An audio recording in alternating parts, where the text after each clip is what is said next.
Hi friends, welcome to my channel.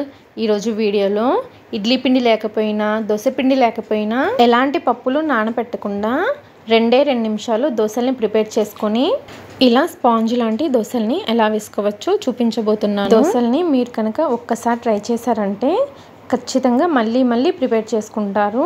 చాలా టేస్టీగా ఉంటాయండి. ఇక లేట్ చేయకుండా ఈ దోశల రెసిపీని ఎలా ప్రిపేర్ చేసుకోవాలో వీడియోలోకి వెళ్ళి చూసేద్దాము. ఈ దోశల కోసమని మిక్సీ జార్లోకి 1 కప్పు వరకు గోధుమ రవ్వని వేసుకోండి. దీనిని వీట్ రవ్వ, బన్సీ రవ్వ అని కూడా అంటారు. మరీ లావుగా ఉండే రవ్వని కాకుండా కొంచెం సన్నగా ఉండే రవ్వని వేసుకోండి. మీరు ఈ గోధుమ రవ్వ ప్లేస్లో బొంబాయి రవ్వని కూడా వేసుకోవచ్చు. తర్వాత ఇదే కప్పుతోటి 1 కప్పు వరకు బియ్యం పిండిని వేసుకోండి. బయట షాప్స్లో పొడి బియ్యం పిండి దొరుకుతుంది కదండి, ఆ బియ్యం పిండిని వేసుకున్నాను నేను.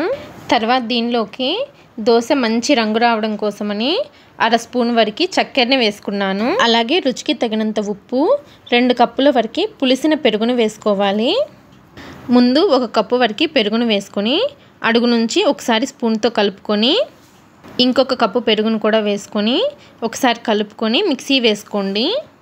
ఇలా కలపకుండా మిక్సీ వేసారంటే మనం ప్రిపేర్ చేసుకునే బ్యాటర్ మొత్తం బయటికి చిందుతుందండి. అందుకని పెరుగును వేసుకున్న తర్వాత ఒకసారి కలుపుకొని మిక్సీ వేసుకోండి. 1 కప్పు గోధుమ రవ్వకి 2 కప్పుల వరకు పెరుగును వేసుకోవాలి. మీ దగ్గర కనుక పులిసిన పెరుగు కనుక లేకపోతే కమ్మని పెరుగైనా వేసుకోవచ్చు.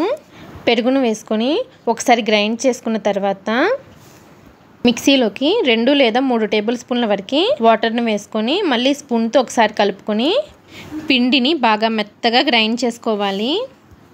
చూసారా, ఇలా బాగా మెత్తగా గ్రైండ్ చేసుకొని గిన్నెలోకి తీసుకోవాలి.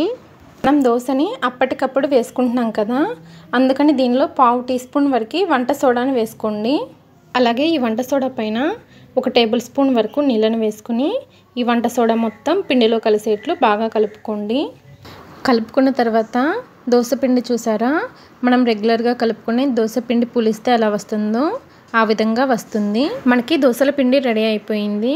ఇప్పుడు దోశలు వేసుకోవడానికి స్టవ్ పైన దోశల పెనాన్ని పెట్టుకొని పెనం బాగా వేడైన తర్వాత ఇలా కొద్దిగా నీళ్ళని చిలకరించుకొని ప్యాన్ని శుభ్రంగా క్లీన్ చేసేసుకొని మంటని మీడియం ఫ్లేమ్లో ఉంచుకొని మనం ప్రిపేర్ చేసిన ఈ పిండిని ప్యాన్ మీద 2 గరిటెల వరకు వేసుకొని కొంచెం లైట్గా సెట్ దోశలాగా స్ప్రెడ్ చేసుకోవాలి.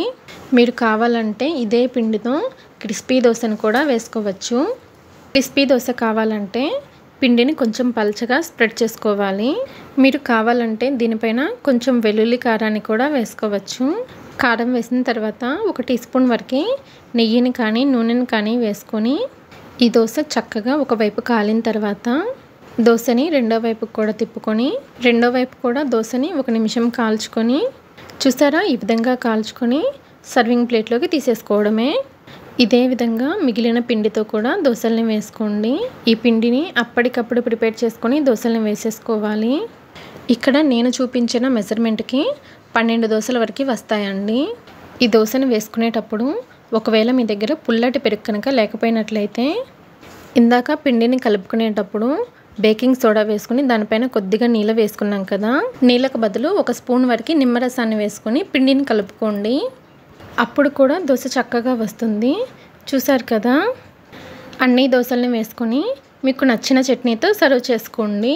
ఈ దోశకి కొంచెం కారంగా ఉండే చట్నీ అయితే బాగుంటుందండి. ఈ దోశని ఆనియన్ చట్నీతో కానీ ఎర్రకారం చట్నీతో కానీ సర్వ్ చేసుకుంటే చాలా బాగుంటాయండి.